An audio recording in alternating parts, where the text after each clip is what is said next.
the real reading that is powerful us is not the reading that tells us what we already know or what we want to hear, but the reading that stretches us. That's the kind of reading that can change our life. And most of us can remember a time when reading did that for us, when we were younger. Well, that learning process doesn't have to stop when we've got all the kids and we've got all the responsibilities.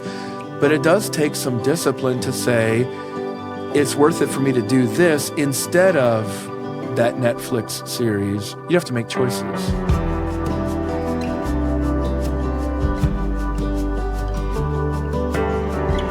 If you've listened to Gospelbound for any amount of time, you know that Collin Hansen reads widely. But you may not realize that amid the deep and heady books he features on Gospelbound, he also consumes a lot of fiction. So today, we're going to put Gospelbound's host in the interviewee's seat and ask him about some of his fiction favorites. I'm Kendra Dahl, and I work for the Gospel Coalition, and today I'll be your guest host for Gospelbound. Collin, thanks for turning your podcast over to me today. I had a little trepidation. I'm not going to lie. No, it really, I didn't. I was not worried at all. I love the chance that we have. A lot of people don't realize how much work you put into working behind the scenes on all the stuff that we do on multimedia, including Gospelbound. So it's fun for people to be able to hear from you and, as always, to talk about some books. Yes, let's talk about books. I know a lot of people who read nonfiction widely, but most people I know consider fiction a little bit of a waste of time. So before we dig into some of your favorites and your favorite categories, I think we have to start by convincing people, why do you read fiction and why would you commend this habit to your listeners? I don't think I ever got the memo that fiction was a waste of time. I don't think I was ever taught that way. Now, we have to understand what kind of fiction we're discussing here. I have family members who love to read romance novels, and some are better than others, obviously, in that genre, but there's a lot of bad fiction out there. And there's also not necessarily just bad fiction. There is just sort of mind-numbing fiction. I think maybe a lot of people associate that with the latest potboiler and chapters that are 3 pages long and a cliffhanger on every single one of those pages. I think, simply put, when you have somebody who helps you to understand the window into the world and the window into the soul that a good fiction writer can open for you and open for so many others, then fiction is anything but a waste of time. But one of the primary ways that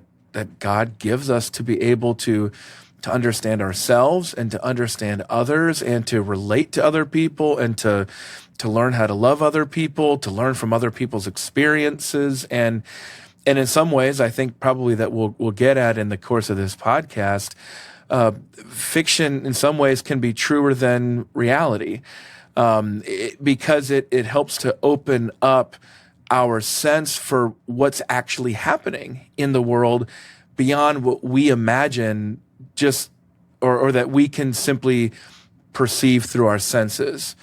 And so we often are especially so rational and sensory in the way that we perceive things, and we're so disenchanted and disconnected with the broader kind of the unseen world, the unseen realm, compared to previous generations, that fiction can open our minds to what is real.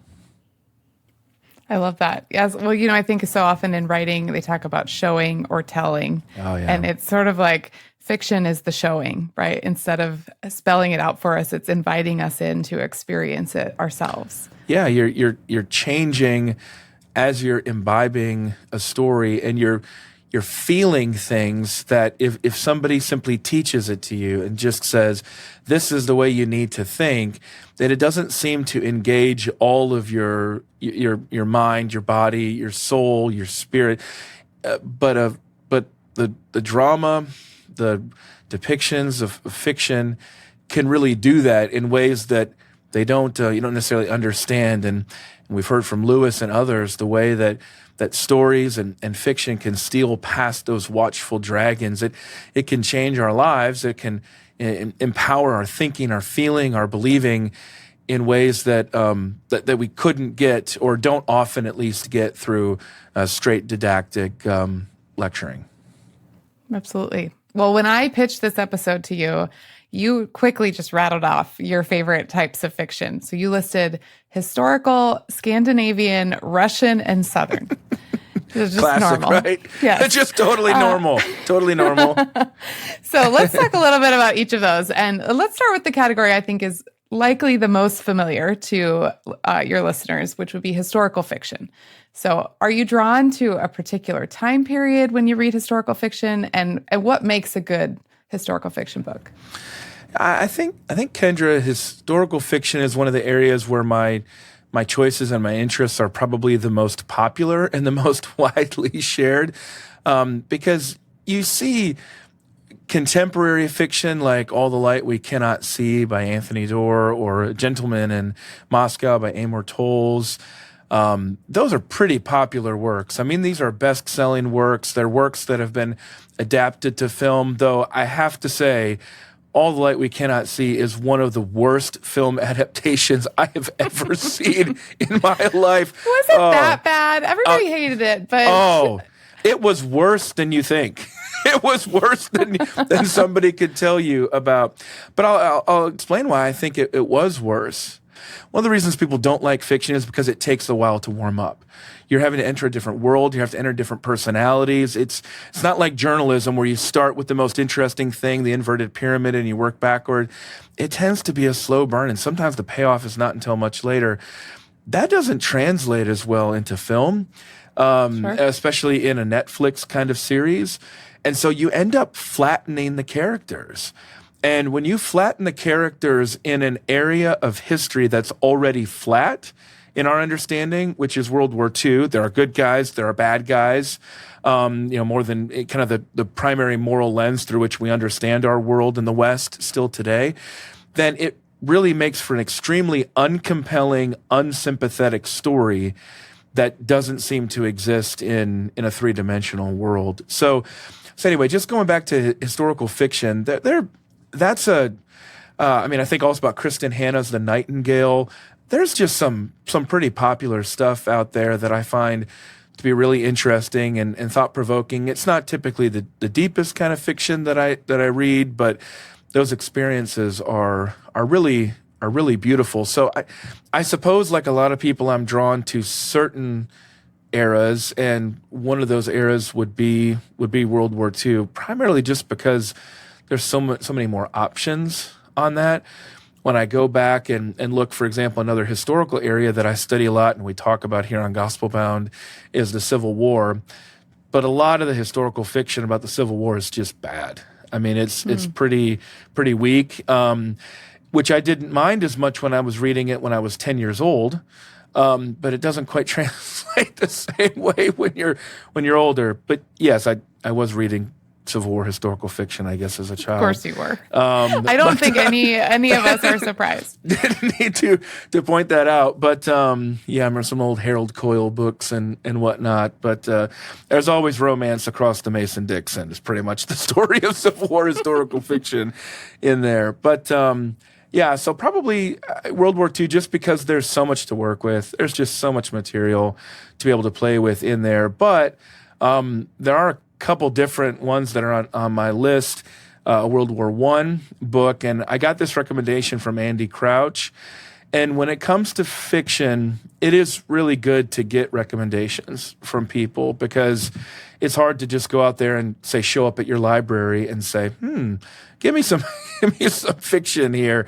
You want to go with some people whose reading you trust, and that's one of the purposes of doing this podcast, of course. But Andy Crouch recommended A Soldier of the Great War by Mark Helprin. And that's a book that I've recommended to others, and others have loved it as well. So, so the World War II, World War I period are pretty interesting. But I will mention a couple others that are not as typical for me. And they're probably two that I recommend the most in historical fiction. First is Homegoing by Yad Yassi. Now, this may not be as familiar to Gospelbound readers, but this was a best-selling book. She earned a 7-figure advance for this book coming out of the Iowa Writers program. And, I mean, when you're a young student in a master's program and you're earning 7 figures, that's not normal. She's from Alabama. And that book is... I can't recommend it to everybody because it's fairly brutal, but it's an account of slavery from Africa to the present day. And that would be a good example where, Kendra, you could read 100 books on slavery and the slave trade, but none of them would help you truly to feel it the way that you would in this book. And the other thing about good fiction is that it defies easy kind of stereotypes or simplistic narratives. And so it's a complicated book with complicated outcomes. And you combine that with an area that you personally connect with. She's an Alabama writer, and her story intersects with Birmingham, where I live and where I teach and raising my family. So that's another reason why that book stands out. But I should probably take a breath here, but we haven't gotten to my favorite yet. Well, I think it's a moment to comment on the challenge, I think, in historical fiction is not oversimplifying the characters. Like you mentioned with the Netflix series, I've certainly read some books that they try to make it really clear who the good guys are and who the bad guys are. And any book that draws you in to see that there was a lot of complexity and nuance with everything that was happening in different historical time periods. Well, I think we'll talk about that a little bit more when we get to World War II further on in here, and probably why I'm so interested in Russian literature, because Russian literature handles this better than anybody else. It seems to be part of the Russian national tradition and its Christian heritage as well, because the most famous person in in the 20th century to talk about that issue right there was Alexander Solzhenitsyn, who of course was immersed in that Russian literature, Gulag Archipelago, and which is not fiction, which is noteworthy in there. But he's saying that, of course, the line between good and evil is not between people, but within every human heart. And so fiction that understands that Christian perspective on God's world and God's creation is much more compelling than what we see from kind of a broader social justice perspective that you often see today, which is the world is made up of the good people and the bad people with these group identities. And again, I think that's why Jiasu's book is so powerful, because she defies that. Well, we left everybody on the edge of their seats, about your favorite. What is your favorite? Well, so good news here. The film adaptation of this series is amazing, and it is award-winning in its own right with some of the best actors you're going to find. That's the Wolf Hall trilogy by Hilary Mantel, who sadly died a few years back. But not before she completed this trilogy, thankfully. So I did not grow up with a ton of British literature. I didn't grow up studying a bunch of British history or anything like that. I didn't have that family background and whatnot. So I wouldn't say that costume dramas and period pieces or Jane Austen were, they weren't part of my growing up at all. So this is why it's a little bit offbeat. But Hilary Mantel is looking at the 16th century Tudor England and the Henry VIII's reign, and with the onset of the English Reformation. And I heard a comment years ago from John Piper talking about Gilead and Marilyn Robinson, and he said, "I don't understand how she wrote so effectively about the inward life of a pastor," talking there about John Ames. And what I can say about Hilary Mantel is I don't know how she brought to life this character of Thomas Cromwell, who I don't think I ever would have really picked up much on him despite his significance in that period. But as a character in her historical fiction, he is probably the most compelling, conflicted. I think I could have debates that would last days with people about just that character. And is he a good guy? Is he a bad guy? Is he doing what he has to do? And because it's historical, we know what happened here. He rises from the lower class, which of course is shocking, becomes the primary right-hand man to the Catholic cardinal who's running the country, switches sides, becomes Henry VIII's right-hand man, but never truly accepted by the full aristocracy, which is still wanting to revert to Catholicism. He seems to be a genuine Lutheran-type Protestant, and ultimately, like everybody else in Henry VIII's life, he's beheaded. So you kind of know where it's going in there, but the you drama. Put a spoiler alert in there. Alert. Again, it's historical fiction. It's like, yeah, and the Nazis lost too. Did I need to point that out? The Reformation happened, but Cromwell did not get to see its full flowering under Elizabeth.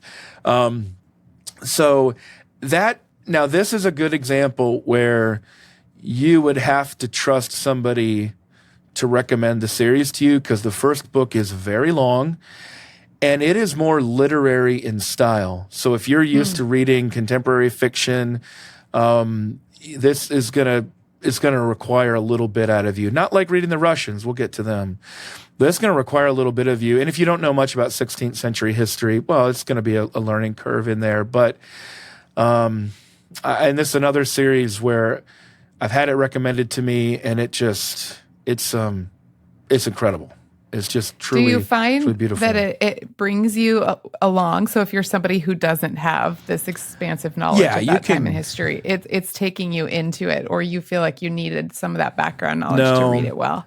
No, I don't think. And I did, part of my European history major was focusing on that period as well. So I had a basic understanding of it, but not an in-depth one of all the different characters. I knew, like, okay, there's Catherine and there's Anne, but I didn't remember all the ins and outs of Henry's reign. So it definitely brings you along. But the main thing is simply, what would you do during these times? How would you survive? How would you adapt? How do you combine principle with pragmatism? And I think I just relate to it in some ways as under the pressures of leadership. And so I'm drawn to that very much. But this is also an area where I say, hey, you don't have to read the books. Just go watch Mark Rylance, who is maybe my favorite actor, play Cromwell in the BBC series, which, oh, by the way, is coming to PBS next March. All right. So this is not a paid sponsorship. But they are giving us nothing. This is just out of the goodness of our hearts. Well, another category you mentioned was Scandinavian fiction, which surprised me. I guess I don't think of that as a common category that people would mention. So how did you come to discover it? And what are some of the key themes and features that mark Scandinavian literature? You're the one, Kendra, who comes from the Scandinavian capital. I know. Of the United should know States. Better. But this could be this could be in keeping with my question, which is, did you know anybody who was reading Scandinavian literature at all? Nope, just you, Collin. Okay. You were surrounded by Norwegians, so I thought there'd be somebody in there. We are so cold, we like a cozy mystery, in the winter. That's more my style. Cozy mystery. Okay. This is a late edition. I definitely did not pay any attention to this when I was growing up, and I think the reason I'm drawn to this is because Scandinavian literature tends to be immigrant literature because so many of the Scandinavians left. And so what you have is the story of coming to the United States. And I think because I grew up a Scandinavian in South Dakota, but have moved to Alabama in a very different culture that's far away, I think in some ways I can feel or I can relate to some of what they're doing. And I can relate to things like, well, do you raise your children to be from the old country or do you raise them in the new country? And so my wife and I will have these interesting debates because our oldest son will not do a Southern accent. And everywhere he goes, he says he's always... How can he resist it? That's so fascinating. He's very consciously holding on to it. And his favorite place to visit is the farm in South Dakota. And he always says that he never needs a coat because he's never cold. And he sweats too much because it's too hot down here. And my wife just looks at me and she's like, well, Collin, he wants to be like you. He wants to be like, he's drawn to his dad and drawn to the things from his dad's side in there. Now, my other two kids, they're Southern accents like crazy, so there's something there. I think that's probably why I relate to it. And so I just did not hear anything about this growing up, but there's a book named Giants in the Earth by Ole Rolvag, and I got so irrationally excited about this when I found out that the South Dakota Historical Society is re-releasing the book, and the cover of it is a painting called The Prairie is My Garden by Harvey Dunn. It's my mother's favorite painting. For those of you who might not be familiar with South Dakota art, it's in the vein of the much more famous painting Christina's World out of Maine by Andrew Wyeth, which you can see at the Museum of Modern Art in New York City. But then also the South Dakota Orchestra is, or symphony, I can't remember which one, is going to do an operatic dramatization of this book as well. So it's the story of Norwegians settling in southeastern South Dakota. And last year I had visited the fjord where my great-grandmother had come from and where, and I had known her growing up with our family, and we were connected there. So just being able to understand what they went through, and you just can't comprehend how hard it was.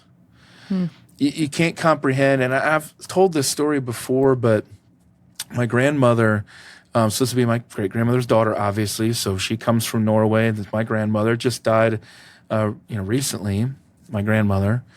And my grandmother would say to me, Collin, if the thermos, if I have to choose, I've got no more money left, and I have to either eat tuna fish out of the can for the rest of my life or turn my thermostat down in the winter, I'll just eat the tuna because I'm not touching my thermostat. We go back to her house where my great-grandmother had lived, didn't have plumbing until 1970s. There was no insulation. Wow. South Dakota, no insulation. That's into the 30s and the 40s and the 50s.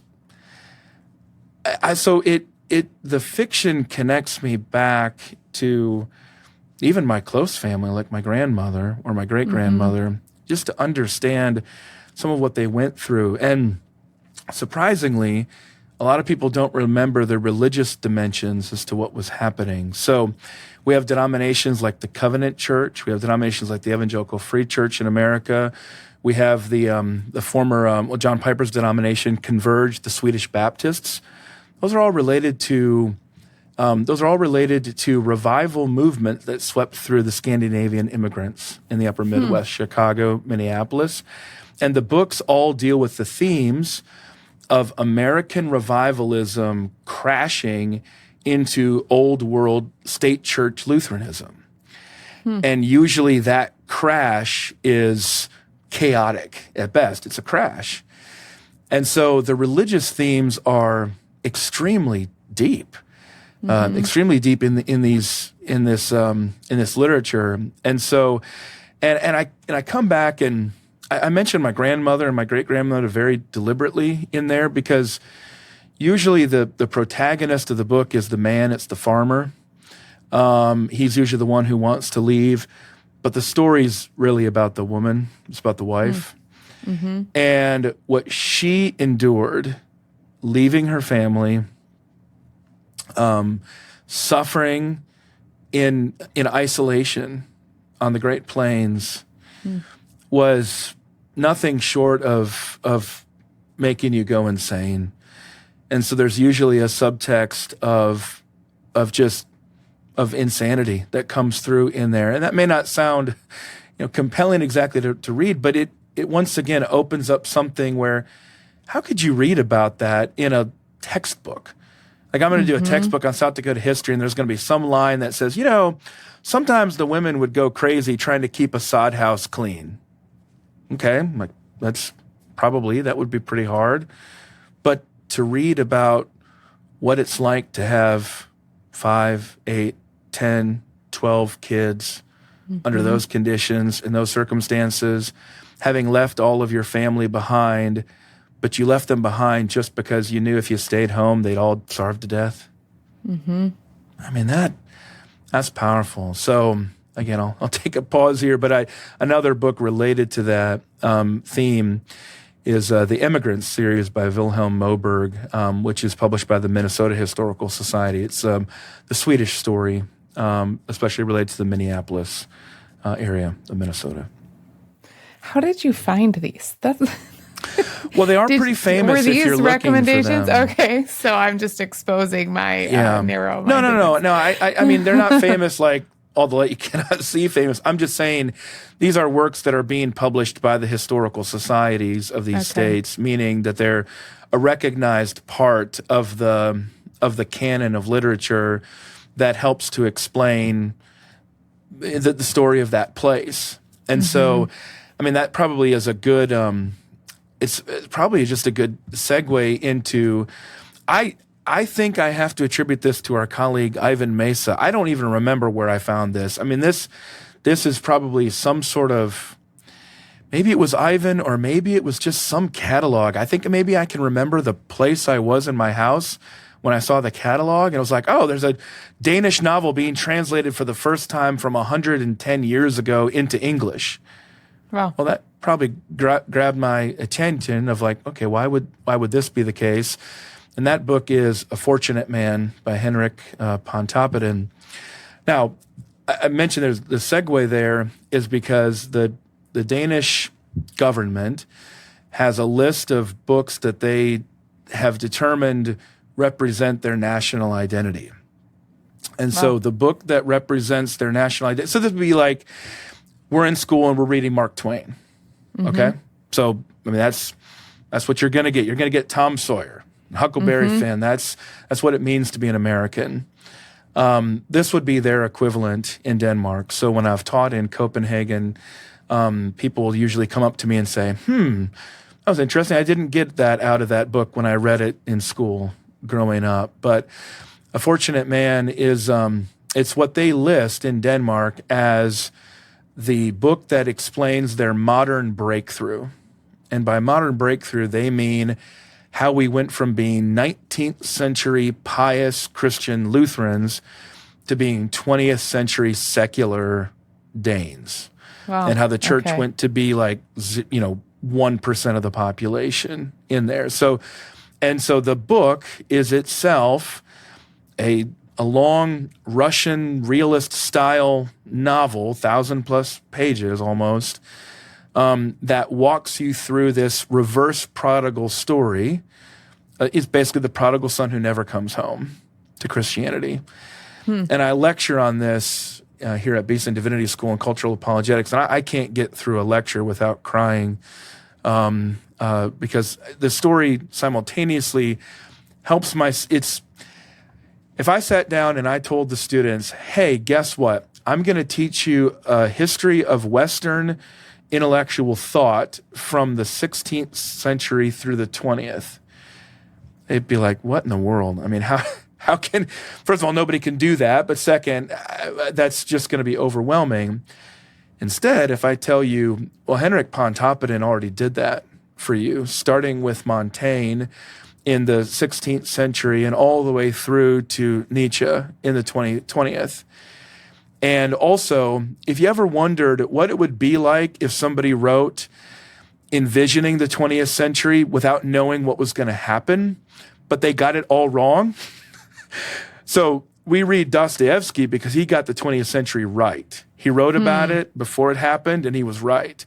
We read Pontopadon because he got it wrong, because he envisioned this secular utopia that turned out to be the complete opposite. Wow. And so you use fiction to be able to teach them not only the who and the what of Freud and Nietzsche and Montaigne and Rousseau and on and on and on, but you do it in a way that they can digest. And you tell them, if you don't want to read the whole book, go and watch it on Netflix, because the Danes just released it about 5 years ago on Netflix. But don't worry, but pay attention to the ending, because they completely reverse the ending, because Pontopadon, his ending doesn't work anymore because of the cultural change. So they turn the book into a romance instead of a dystopia, which is what it basically is. So I've had people read this book, and it's basically run the gamut. I've had one of our colleagues said, this is the second greatest book I've ever read. Another one of our colleagues read this with her husband out loud in bed over the course of days and weeks and months, then got to the end, and I think they threw the book against the wall and said, Collin, why did you do this to us? I was waiting for a payoff. And it was the opposite. I was like, no, that is the payoff. I don't think they appreciated it. But well, I think I need to remind our listeners that I will put all of these titles seriously in the show notes for those of us who are listening and trying to keep up with our list on Goodreads of what to read next. Well, let me give a couple that are easier. Should we do that? Okay, tell us. Let's give a couple that are easier in here. This is one of Tim Keller's favorites. It's a short story. People may be familiar with it because it's the end of his book, Prodigal God. Mm-hmm. It is the short story Babbitt's Feast by Karen Blixen. I actually did not read this until I was working on my book on Tim Keller. And I thought, but this is one of the only pieces of art along these lines that he features so prominently. And I thought, wow, it's also Danish, so that'll be interesting to me. Also, an amazing film adaptation, won the Oscar for Best Foreign Film when it came out in the 1980s. So a lot of people will know it through that, either through Keller or through that history. But what stood out to me, again, the personal connection, this would have been where my Danish family came from, that same part of the country of Jutland in Denmark on the western coast. So it was a window into that world for me. But people can just enjoy Babbitt's Feast either as a short story or as the film, and they don't have to realize that it is a very thinly fictionalized version of Soren Kierkegaard's existentialist philosophy. So they can go deeper if they want to. You don't tell them that until after they read it. Afterwards. So I say, well, do you notice how the three different figures in here represent the three different alternatives in Kierkegaard's existential philosophy? But yeah, you don't have to get into that to be able to appreciate that in there. And then this is another long one, but it's a more popular one. I did recommend this to one of our colleagues, and she was excited to start reading this trilogy, Kristen Lavransdatter by Sigrid Undset. But she, one, didn't realize it was a trilogy. Two, didn't realize it was all going to come in one volume. So I think I did get an angry text from her on that one. But it's more popular. You've probably... many people probably will know somebody who has read it. And once again, rare to get a female protagonist in pre-Reformation world. And I'm interesting. I'm mentioning a number of different volumes, including Babbitt's Feast, where females are the lead.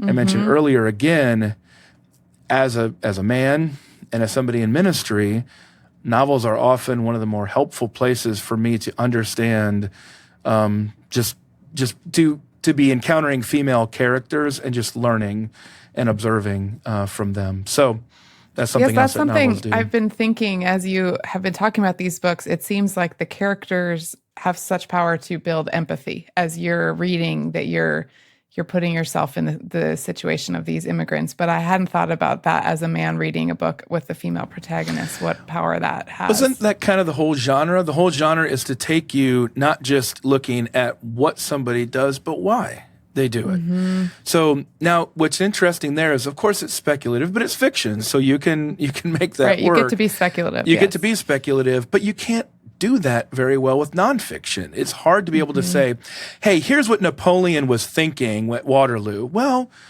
I guess because we may have a memoir, we can have this testimony or something like that.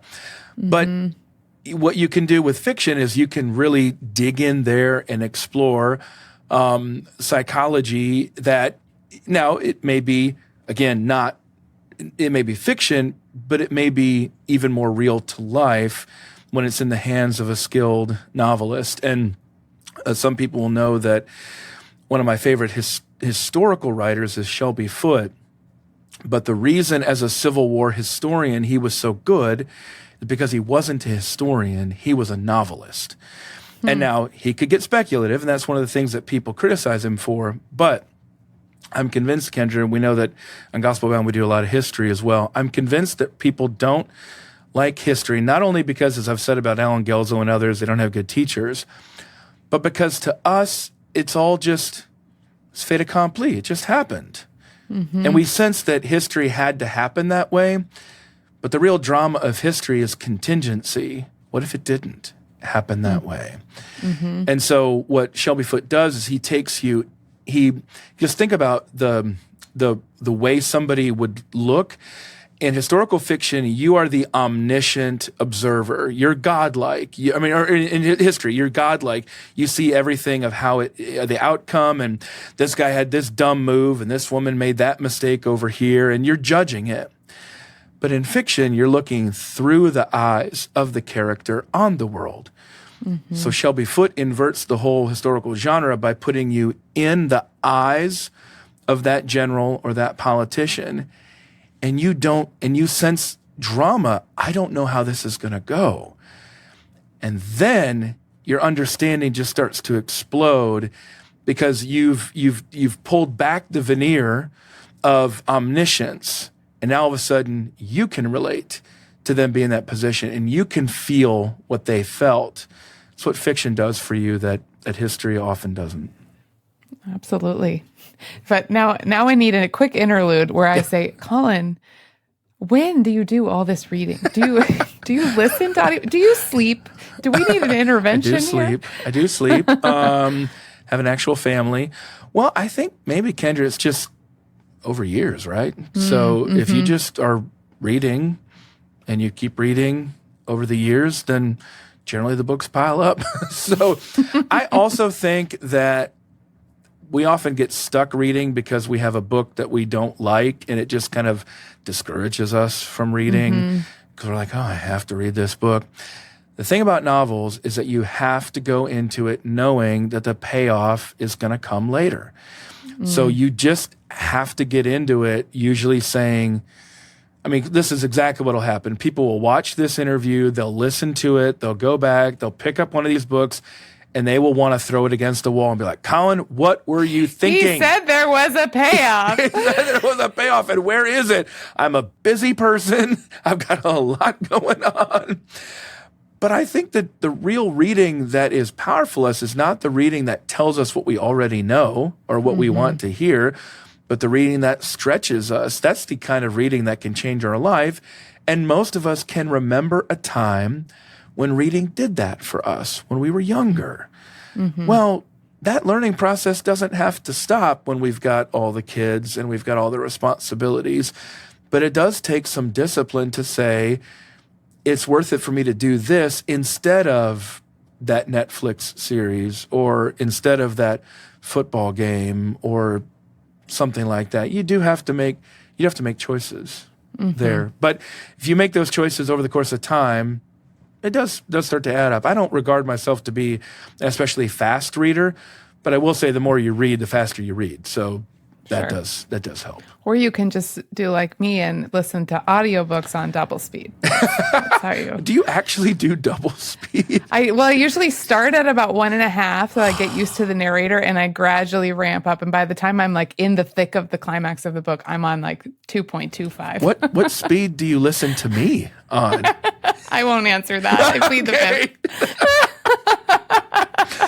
Like, you're too Southern, Collin. I have to go at 2.5 speed. Yeah, you Southern people do talk a little more slowly than... Just to sound Californian. Well, where we come from, people don't talk at all. People don't talk at all. They're just silent. So. Just quiet in the Midwest. Quiet, dignified people. Yes, absolutely. I don't know. I'm from a pretty loud, rambunctious family of true. North Dakotans. So. That's true. That's true. Okay, well, I took us away from our categories of fiction that we're talking through. So you told us a little bit about your love for historical fiction, Scandinavian fiction. Now you're going to really have to sell me on Russian lit. Why does that make the list? Well, I mean, at one level, I think most of us know that Russians are considered the masters of the fiction genre. Russians effectively, if they didn't invent it, they certainly popularized it in the 19th century, realist fiction in particular, and Tolstoy and Dostoevsky. And so some combination of War and Peace and the Brothers Karamazov are widely regarded to be the two greatest novels of all time. But all of that is simply secondary to the fact that I had a tremendous blessing. And the internet is a thing I didn't have in the same way growing up to be able to do this. So people can do this on their own now. But I had probably the greatest Russian literature professor, certainly in the United States, if not anywhere, teaching me. And I had the recommendation of friends to take his class at Northwestern. So Saul Morrison taught me Russian literature. I don't think I would have understood half of it without him. And still, there are certain pieces from Dostoevsky in particular that I don't get into because they're pretty daunting, and I don't have Saul Morrison to teach me through them. But the Russians are the masters because of two different things, and I've alluded to one. One is that Dostoevsky's fiction is more philosophical and theological. So he's using his characters and stories as vehicles, a little bit closer to what I said about Henrik Pontopadon. So he's using them as vehicles to be able to explain his perspectives. And I think one way that you would describe Dostoevsky's perspective, as well as Saul Morrison's perspective, he's still active, writes for First Things and a number of places like that. I've interviewed him twice on Gospelbound, so people can go back and hear from him. But he'd be anti-revolutionary in his well, Dostoevsky was, and then Morrison would be as well. And by revolutionary, I mean people who, this propensity in the 19th and 20th centuries as Christianity declined, this propensity to search for a utopia apart from Christianity. So it's got all of the eschatology of Christianity, the progress of history, but without any of the tempering of our inward impulses and sin. So that's what I'm saying about Solzhenitsyn earlier. He was very much in that Dostoevsky stream. So Dostoevsky was able to say, through the Brothers Karamazov in particular, and also Crime and Punishment. So you're looking at two of the top, probably three novels of all time. I've heard of them. I was a little worried that, the Scandinavian list, you lost me, but I've heard of the Russian ones. Yeah, well, I don't think many people are putting the Scandinavians at the top of all fiction, but I've got the more personal connection there. But definitely the Russians are. So Crime and Punishment effectively anticipates the strong man of the 20th century, Stalin, Hitler, the Übermensch of Nietzsche. So that book is simply, we've never seen anything like that to be able to say, hey, guess what? All this revolutionary talk that academics are engaging in right now is going to lead to the worst century you could ever even begin to fathom. That's Dostoevsky. That's your payoff right there. And you realize, well, if he's right about that, he may still be right about some of the same ways we continue to do that today. So that's Dostoevsky. Tolstoy's famous for, that's one thing. Tolstoy's famous for his sense that as all of the world may be engaged in the most dramatic events, life still comes down to the person, the family, the community, the more, as my professor would say, the more prosaic in life. So he's the genius of embedding, of helping us to see that if we lived through dramatic times, we'd be young people worried about, does she like me? Are we going to have enough to eat? How's my mom's health doing? Am I going to be able to prove myself under fire? That's what you'd be thinking. you wouldn't be thinking about all these dramatic slogans and all these huge revolutionary ideas. You'd be thinking about the more prosaic. So he juxtaposes the big and the dramatic with the mundane. He does that in War and Peace very famously with Napoleon's invasion and everything. And then he does it also, though a little less famously, in Anna Karenina. But in Anna Karenina, my professor was one of the leading interpreters. Once again, another film adaptation, but from Morrison's perspective, and I'm just following him here, gets it completely backward. So this is exactly what I'm warning about with A Fortunate Man as well. It's not interpreted to be Anna Karenina is the hero. It needs to be interpreted that she is the villain of the whole thing, because she's bought into a romantic ideal. So it's an anti-romanticism perspective, which is a big major movement, of course, in the 19th century and beyond.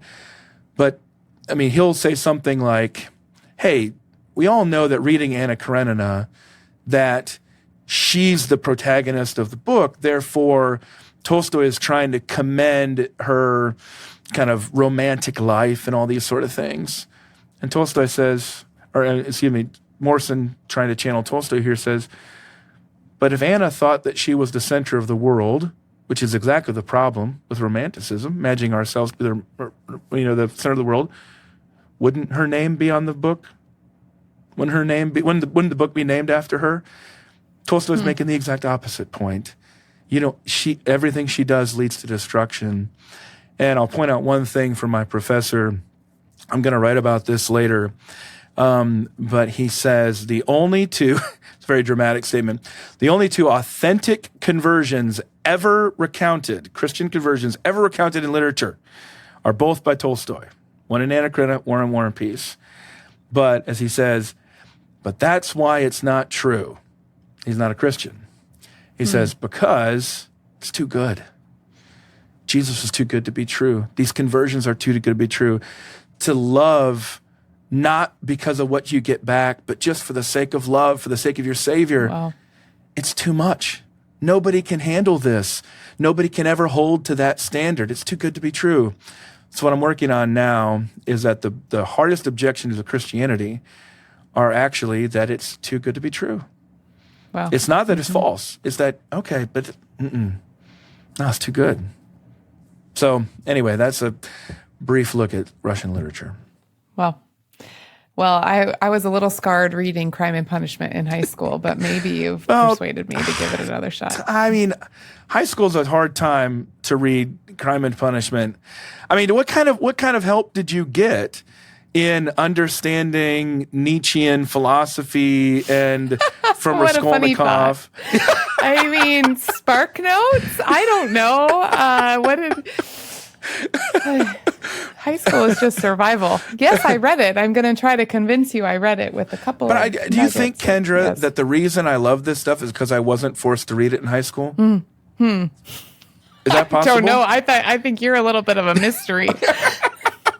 Okay, fair enough. But I look, say what you want about the South Dakota educational system, but it apparently paid off in this case because I was not scarred by having to read any of these books. No, I really appreciate hearing your perspective on these because I think if you're looking at a book of just, I want to get lost in a good story, some of these are not going to necessarily be the books for you. But when you see the depths. Yeah, Anna Karenina would be like, let's have a women's Bible study, women's book study, and let's read Anna Karenina. Okay. I don't think that would fly in my book club, but it's not true. They would be totally for it. But you do need some help. Yes, but you need, I think once you start to engage with other thinkers as they're, evaluating the characters or what sort of social or cultural commentary is taking place, embedded within the narrative, then a book comes to life in a different way. And I don't know that you can only dip your toes into that in high school, but hearing you talk about these books, it does make it's far more intriguing to think, how would this cultivate empathy and understanding and the complexity of the human nature and those kinds of things. Well, let me give you, I haven't even mentioned yet my favorite Russian novel, and that's Life and Fate by Vasily Grossman.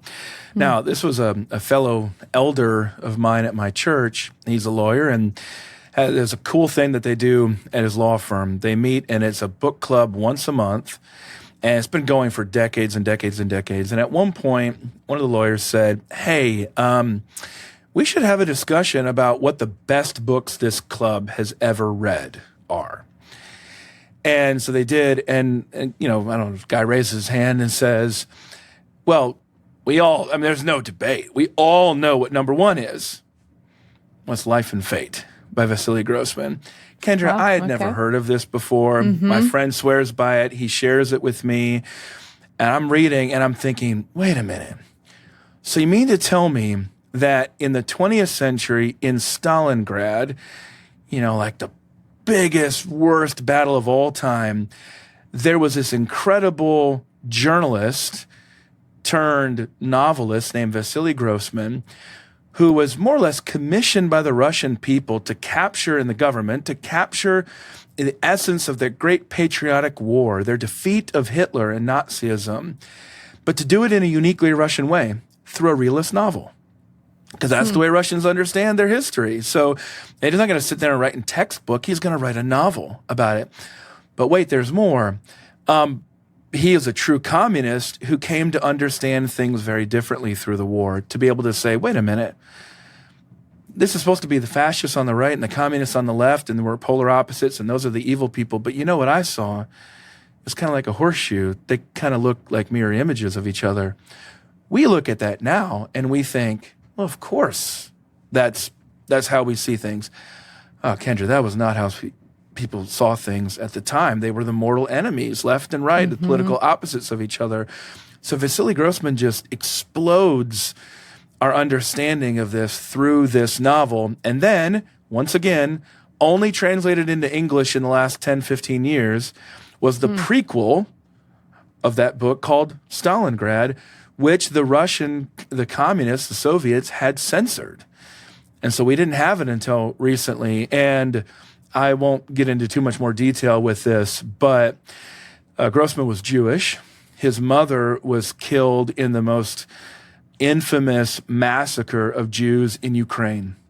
And so you put all of this together, and it became really the backdrop for my book that's coming out next year, on why God allows evil, and my engagement with the Holocaust. So a lot of that, it just came from a friend who recommended that book that I'd never heard of before. Sat down and my life was changed through that process. So that's how it often works, just that timely recommendation from a friend. Well, to give a few more timely recommendations for our friends here listening to Gospelbound, let's go to your last category that you listed, Southern fiction. All right. So let's start with one that maybe we've all actually read and heard of. All of us have read it. To Kill a Mockingbird. Okay. So you've said that this book shapes modern Southern identity and our national understanding of race relations. Tell me more what you mean by that. Oh, boy. All right. So here's where I get to be the spoil sport. Now, I also did not read this book when I was growing up, and I don't think I would have cared one bit about the state of Alabama when I was growing up. So it just little would not did have he connected. know, friends. Yeah, little did he know. And I wouldn't have had a category where I grew up for understanding race relations at all. I mean, it just or in American history, it's just not the place where I came from. So when I read it later, I mean, there's a reason this book is, I don't know, what would you say, Kendra? Is it probably like the number one book that's read by high school students in America? I mean, I don't know what the modern lists are. I think I know my high school daughter has read it, and I can't remember if it was for class, but yeah. I think that it's a household name, right? Yeah, at least, heard yes. Household at minimum in there. So, but here's, again, this is what I'm getting at with when you have good teachers who can help you with this, they'll take something that's really good. I mean, To Kill a Mockingbird is an amazing book. But when you have a good teacher, they can take it to different levels. And so that book went from being a really interesting book to me to being paradigmatic of my understanding of all sorts of different things related to American race relations, Southern identity, stuff that you just mentioned right there. And that was a different book, nonfiction in this case, Atticus Finch, the biography. It's by a professor named Joseph Crispino. He's at Emory University.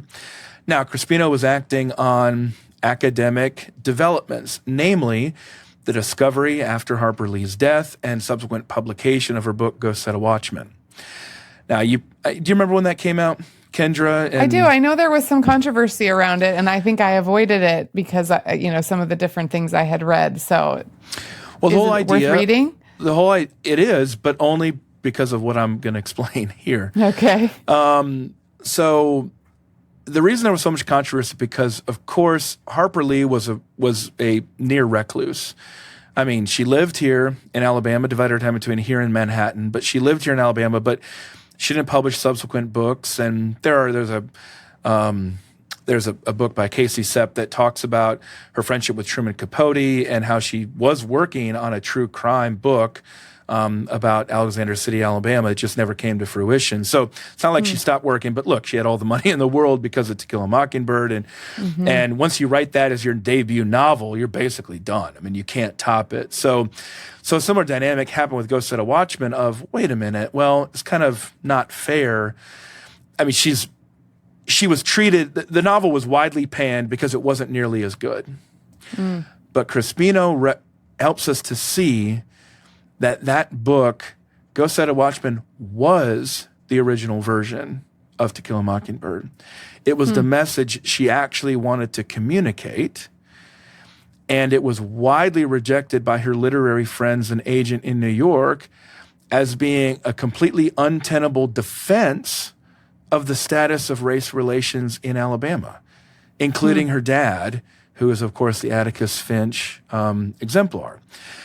When I learned this, it completely changed my paradigm because then I realized a literary invention, or not invention because it wasn't created by her, but it was used most effectively and most famously by her. And that is that when you're a novel, it's all about perspective. So the perspective of her writing as an indignant 20-something Alabamian upset about New Yorkers judging her and her family, that wasn't going to fly. That was not going to be a seller. But writing as a 10-year-old, or whatever, I can't remember what age Scout is exactly, but writing as a child, see, now all of a sudden, the world goes from shades to gray to black and white. And your dad goes from being a morally ambiguous figure, which is all of us at some level, to being a hero. You know, he's all good or he's all bad. In this case, of course, Atticus Finch is probably the greatest hero that we have in American literature. But that's only because he's identified as perspective of his child, of his daughter. So she's not a faithful narrator of the book. She's giving you her perspective on what she's seeing. And when you understand that convention in literature, it opens up a lot of other stuff. Let's talk about another one of the most famous novels or series, certainly in American history, Little House on the Prairie. Practically invents children's fiction. Close connections to South Dakota, where I grew up, near where I grew up. Well, now all of a sudden you look back and you look at that and you realize, oh, right, the whole point is that it's written from a child's perspective. So when I read through those books and I'm thinking, wow, Pa, he's such a great guy, but Ma, she just seems like a worrywart. Like, what's her problem? You go back as an adult and a parent, you realize, what was Pa doing? He was leading. Mom knew what was coming. She was the sensible one. Yeah. But Kendra, let's bring this full circle. What was I saying about the Scandinavian literature on the prairie? The man always wants to go. He's always looking to explore these new places. The mother's the one who's having to pay the price. So many different ways for it. But what we also understand from Laura Ingalls Wilder is that her daughter was the one who was pushing a lot of this, because Laura wrote these things as an adult. I mean, far later. So, and I'm not trying to allege anything nefarious there. I'm just saying that the key to understanding that series is to understand that it's a child's perspective on things. Yeah. Now let's bring it all around here to a true contemporary classic, which is blurring the line between memoir and fiction. And that's a guest that we've had here on Gospelbound, Daniel Nary's book, Everything Sad is Untrue. People may remember that I interviewed him, and I said, Daniel, did you pull a Harper Lee on this book? Did you go back and rewrite something from a child's perspective? And he said, yep. Wow. I was planning to write on the experience of immigration and Iran, but I was getting way out of my depth and losing interest with readers writing about it from an adult perspective. So I re-envisioned it as a child's perspective. And once again, who's the protagonist? It's his mother. Now, I'm not trying to allege something negative there. She's not the pa of the situation. She's a true, amazing Christian heroine in that book. Part of what makes it work so well. But you realize, once again, the literary conventions that are allowed to be able to, in some ways, trick the reader, or to just help us, once again, to see through different eyes, and to be able to see the eyes through a child. So that's just kind of a long look on what's really happening behind To Kill a Mockingbird. The book in and of itself is great, and the moral clarity of it is profound and admirable. But as somebody who lives in Alabama, in some ways, it's unbelievable because that kind of stuff really didn't happen very often, meaning that a white lawyer would stand up to defend the accused in this town. I mean, we had an exact same situation play out here in Birmingham, 1963, and the few people who did speak out basically had to leave, which, oh, by the way, that movie came out at that exact time. And it was based with an actress from Birmingham playing Scout. So interesting backstory there in 1963. But let's give people a couple other things here that they can actually dive into. I've shared this elsewhere, and people have loved this recommendation. But it's true Southern fiction. Alan Levi's Theo of Golden, self-published, but very popular. And I've not had. I mean, it's one of those emotional reads. You get to the end, and you're probably crying, and it's truly, it's very incontrovertibly Christian. So this is one that any book club could read. You could recommend to anybody, but a true kind of modern classic in Southern literature. I'd be remiss if I didn't mention here Wendell Berry. Once again, recommendations from a lot of friends, especially when I was living in the Wheaton area. And Jaber Crow and Hannah Coulter are sort of like the Anna Karenina and War and Peace of Berry's literature there. But I prefer The Memory of Old Jack.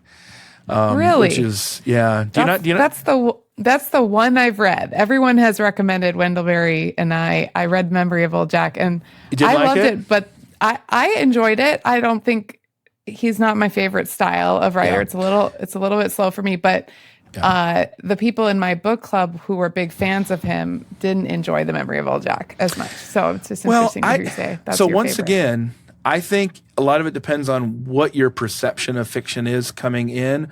Also, I do think there are regional dimensions of this.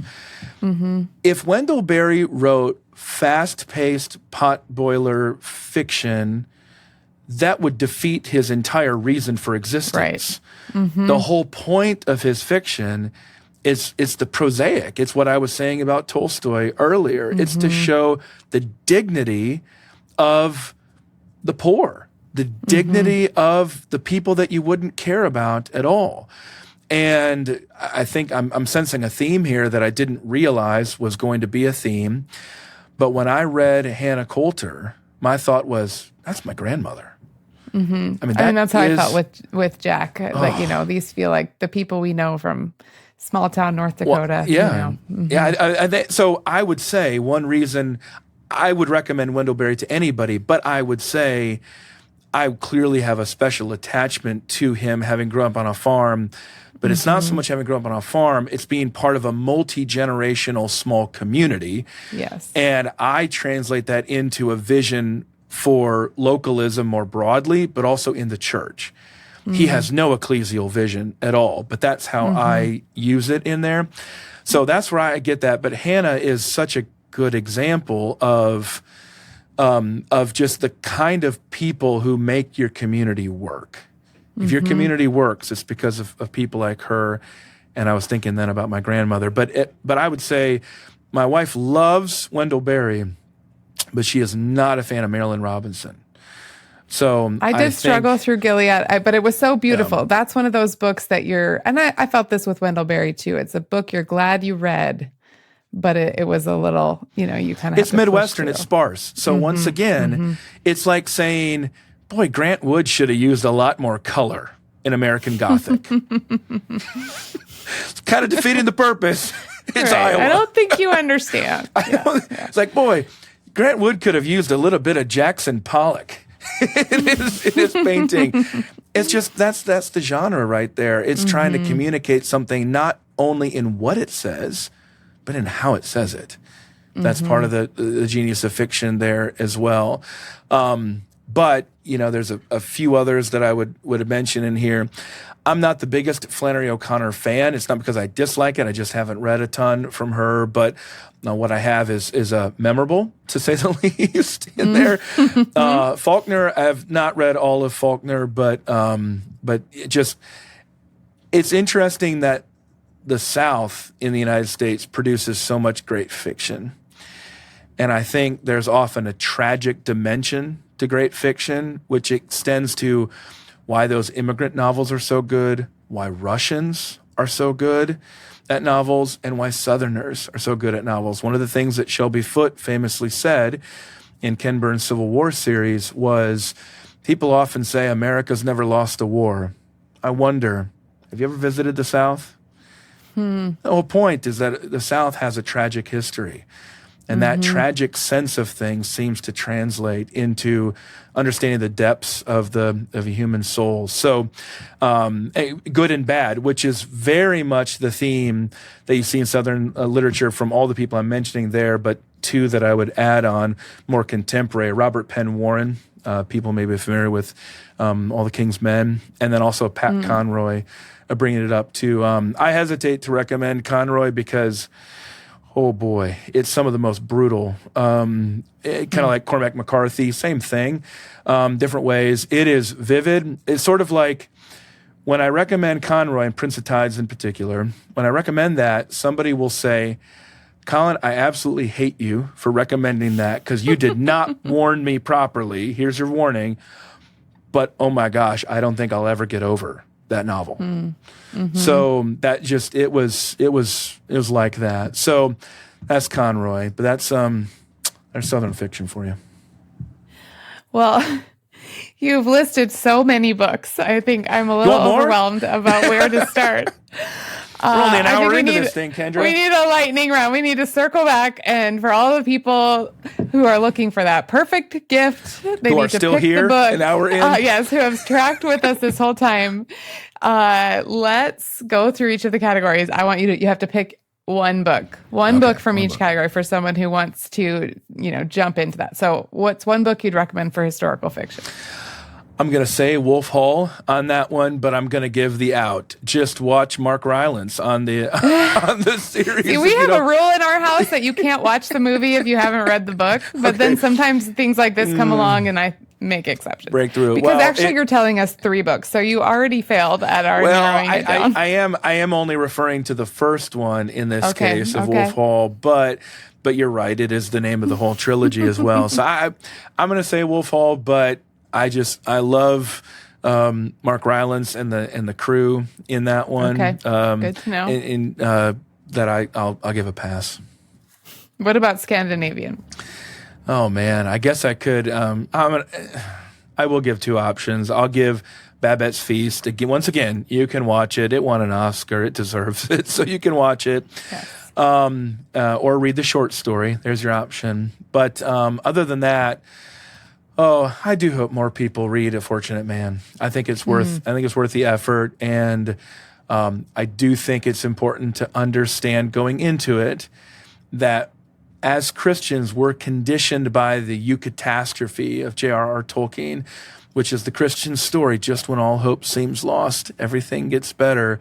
And just to give a little bit of a heads up on A Fortunate Man, there's a moment when you think it's all going to get better, and it doesn't. And that's part of what just throws us off. But I think one of what fiction can help us to do is that as Americans, we think everything has to have a happy ending. That is an American cultural expectation. And we struggle then with the unreconcilable, the lament. It's what my book on the Holocaust is trying to deal with there. So having a book that has a non-American sensibility that connects back toward more of that tragic sense that I keep talking about there, that life does not always end happily ever after, is, I think, an important perspective. And I think that's what A Fortunate Man provides us. Okay, and I'm sure a lighter option in Russian literature. Obviously, we'll stick with. I do realize going through this that I do need to offer some options in here. So I remember I'll go with my dad's version in here. He read One Life in the Day of Ivan Denisovich back in college. I think it was the only Russian literature he had. So that is a good short story for people to be able to read, but. I hope that people will be stirred to give Brothers Karamazov a read, and do go into it.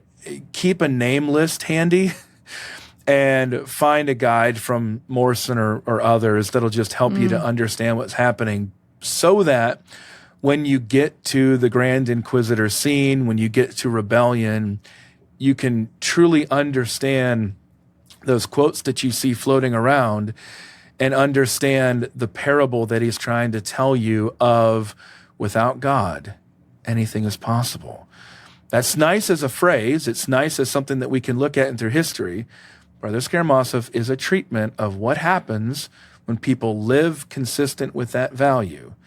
And they did that, and he depicted that long before the Nazis and the Soviets came along to prove him right. So, yeah, you can go with One Life. That'll be a shorter story for you, which will also prove it's a nice little tight point to be made there about the prosaic nature of life. But, you can also challenge yourself with Brothers K. All right. And then your favorite recommendation for Southern fiction. Okay, I'll let everybody off the hook here. Yeah, just go read Theo of Golden, read Allen's book. I have seen you recommend that in multiple places. It seems like the one. Well, it's not quite cotton candy because it is also really, nourishing to you. So I don't know, it's like a good, Cliff Bar or something like that. I'm not sure. Something that's both, it goes down well, but also does your body and soul a lot of good. It's just a real moving story, and set in modern day Columbus, Georgia. Not by name, but that's what he's writing about in there. So Theo of Golden. Okay. Well, we will share this list with our listeners so you don't have to frantically write it all down. But Collin, this has been so much fun and exactly what I hoped for, to broaden our horizons as we think about just all of the richness that can be found from reading fiction books. But I'm going to give you back your show here. How do you want to close us out on this conversation on fiction? Oh, man. Well, I would love recommendations from any other people. Send them in to us. Fiction that you've read. We'd love to be able to see that as well. I mean, I'm always adding to this list. One of the recent books that I read is The Good Hope by William Hennessy, talking about the Faroe Islands. It's just a story about a pastor who's fighting against a corrupt regime. I mean, that's just interesting stuff, recommended by some friends with TGC Nordic in there. But so I'm always up for a new recommendation and hopefully giving some people some stuff to do there. I think just overall, Kendra, if you know Christians who are reading fiction, it's still a fairly limited list. It's C.S. Lewis, it's J.R.R. Tolkien, it's J.K. Rowling, it's maybe Wendell Berry from this list, maybe a little bit of Cormac McCarthy, something like that. Just the world of fiction is much bigger, and it's much bigger than contemporary fiction as well. The New York Times bestseller list, not that that's wrong if you find some good stuff there, but there are just some real classics out there, which I just think of as gold for us to discover. And there's just nothing like that experience, that emotional experience that comes over you when you're hitting that climax in a novel, or you're putting it down and you're just thinking, I can't be the same person anymore after reading this, or I didn't want that story to end. Which, oh, by the way, is basically the point of Babbitt's feast, in case you didn't know, of what would it be like if there were a feast that never ended.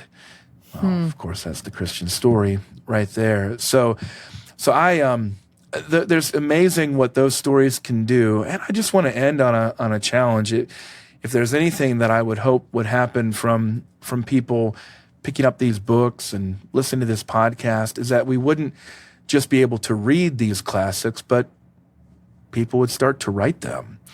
I think that's what Alan Levi does there with Theo F. Golden, and I'm grateful for him with that. But I just, what would if we did that? What if we could contribute that way? And look at the interview I did with Daniel Neri, where he tells the story of how widespread this book has been appreciated, but the themes are so overwhelmingly and explicitly and beautifully Christian. And I'm not talking in a Aslan sense. I'm talking in a like, Jesus Christ is dead and resurrected sense, and died for your sins, kind of straightforward sense. And just to encourage people to say there are people who are doing this well now, people who share our theological beliefs, and what if we had more of it? That would be a truly beautiful outcome.